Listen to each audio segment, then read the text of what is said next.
পরীক্ষার আগে তোমাদেরকে এই চারটা কাজ করতে হবে। এক্ষেত্রে পড়াশোনা, ঘুম, পরীক্ষার ফাইল রেডি এবং পরীক্ষার দিন করণীয় নিয়ে আমরা কথা বলবো। বিশেষ করে কি কি তোমরা ফাইলে নিবা এবং ঘুম কখন ঘুমাবা, কখন ঘুম থেকে উঠবা, এটা নিয়ে অনেক কনফিউশনে থাকে। এখানে খাবার, সুস্বাস্থ্য, পড়াশোনা এবং সকালে কি কি কাজ করতে হবে তাই থাকছে আজকের এই ভিডিওতে।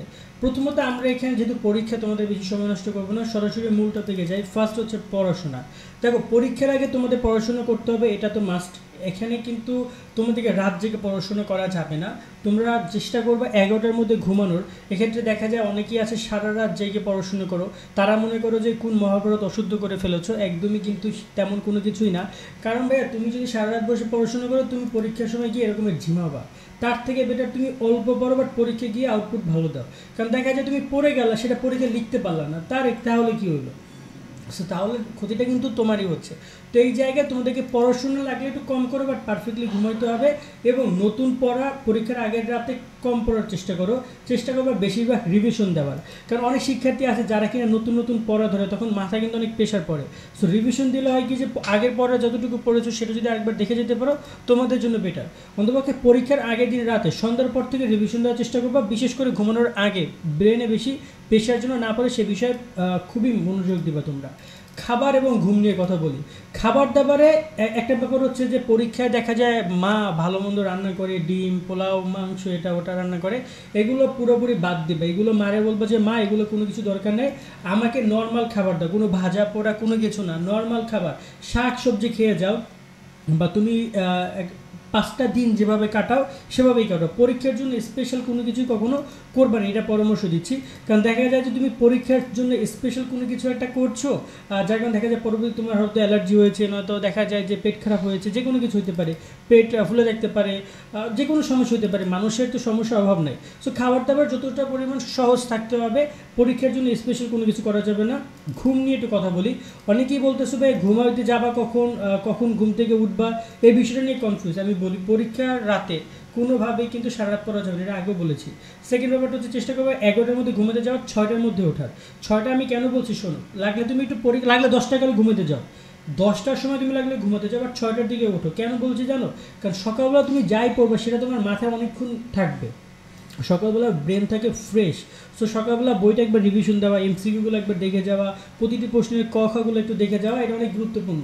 তো এই জায়গায় চেষ্টা করবো সকালবেলা উঠে হালকা পাতলা কিছু খাবার দাবার খেয়ে তারপর হচ্ছে পড়ালেখা করা।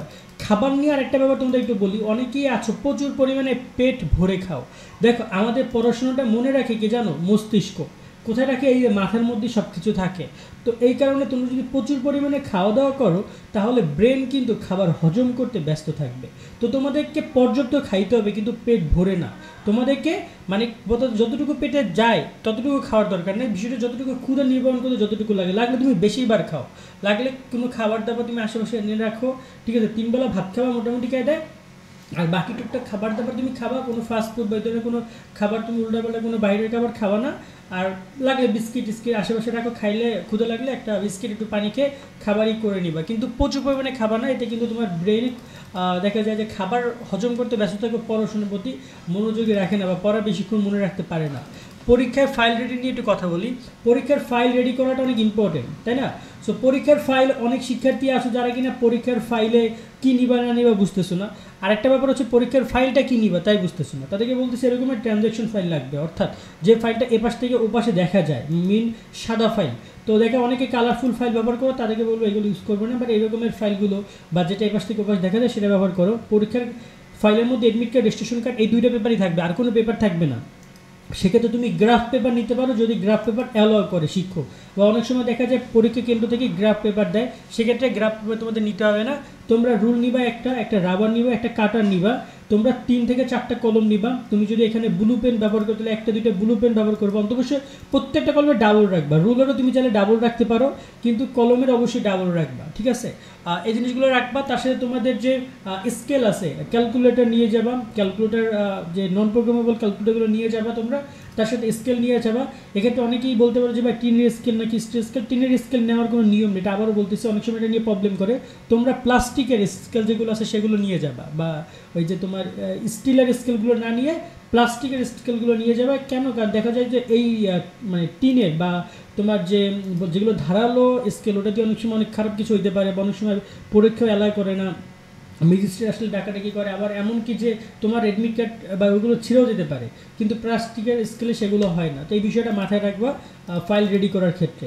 আর এখানে একটা কথা বলি, কলমগুলো যখন তোমরা ব্যবহার করবা, চেষ্টা করবা কলমগুলো যেন বাসায় ব্যবহার করা থাকে।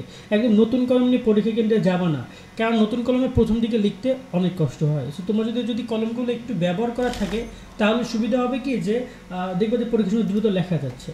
পরীক্ষার দিন সকালে কী করণীয়? ধরে নাও তুমি 6টার সময় উঠবা, ঠিক 6টায় তুমি ওঠার পরে তোমার টার্গেট থাকবে 6টার পর খাওয়া দাওয়া করে নাস্তা করে তুমি পড়তে বসবা। মিনিমাম 7টা 8টা পর্যন্ত 1 ঘন্টা 1.5 ঘন্টা, মানে বিভিন্ন সময় পরীক্ষার যে তোমাদের যে কেন্দ্র তার উপর ডিপেন্ড করে তোমার পরীক্ষা থেকে উঠতে হবে। যদি দেখা যায় পরীক্ষা কেন্দ্র অনেক দূরে, যাইতেই লাগে 3 ঘন্টা, তাহলে তো ঘুম থেকে উঠে রেডি বেরোয় যেতে হবে। কিন্তু যদি পরীক্ষা কেন্দ্র কাছাকাছি হয়, তাহলে মিনিমাম চেষ্টা করবা 9টার দিকে পরীক্ষা কেন্দ্রে থাকা। 9টা থেকে 9:30টার মধ্যে থাকতেই হবে তোমাকে, ঠিক আছে? সো 9টার দিকে থাকার চেষ্টা করবা। 10 মিনিট লেট হলেও সমস্যা নেই, 10 মিনিট আগে গেলেও সমস্যা নেই। কেমন? আর পরীক্ষার দিন সকালবেলা উঠে চেষ্টা করবা হালকা পাতলা যেভাবে খাবার দাবার খাওয়ার জন্য, পরীক্ষার আগে ক্ষুধা না লাগে। আর পরীক্ষার হলে লাগলে পানির বোতল একটা নিয়ে যাবা সাথে করে, ঠিক আছে? এই বিষয়গুলো মাথায় রাখবা। আর এখানে আমি তোমাদেরকে পরীক্ষার দিন সকলে করণীয় হিসাবে কিছু টিপস দেই, যেটা আমি আমার কাজে ব্যবহার করেছিলাম। তার মধ্যে অন্যতম টিপস হচ্ছে নামাজ পড়া। সকালবেলা ফজর নামাজ পড়ে উঠে অবশ্যই। সেকেন্ড যে ব্যাপারটা সেটা হচ্ছে যে সকালবেলা পরীক্ষা দিতে যাওয়ার আগে গোসল করে যাবা, এবং গোসল করা শেষে 2 রাকাত নফল নামাজ পড়বা। এবং তুমি এখানে পরীক্ষা যখন প্রশ্ন হাতে পাবা, তখন চেষ্টা করবা দুরূদ শরীফ পড়ার, বা প্রত্যেকটা দেখা যায় পড়ার ক্ষেত্রে তুমি চেষ্টা করবা রব্বি জিদনি ইলমা, এই দোয়াটা পড়ার। টুকটাক যে বিষয়গুলো আছে ইসলামিক শরিয়াতে সেগুলো অনুসরণ করবে। আমি বলে রাখি, অনেকে বলতে পারো যে ভাইয়া এগুলো পড়লে কী এমন হবে। আমার কথা হচ্ছে তুমি বিশ্বাস রাখো আল্লাহ তাআলার প্রতি। আমি মনে করি এগুলো দিয়ে আমরা অনেক ফল পেয়েছি, তোমরা পাবা। পরীক্ষার ক্ষেত্রে জিনিসগুলো অনেক ইম্পর্টেন্ট। নকল করবে না, কোনো অসৎ উপায় অবলম্বন করবে না, তোমার সাথে ভালো কিছু হবে। তুমি যা লিখেছো দেখবে যে এটা ভালো রেজাল্ট তুমি করতেছো। আজকের মতো আমরা এখানে বিদায় নিচ্ছি, দেখা হবে নেক্সট একটা ভিডিওতে। সকলে অনেক ভালো থাকবে, আল্লাহ হাফেজ।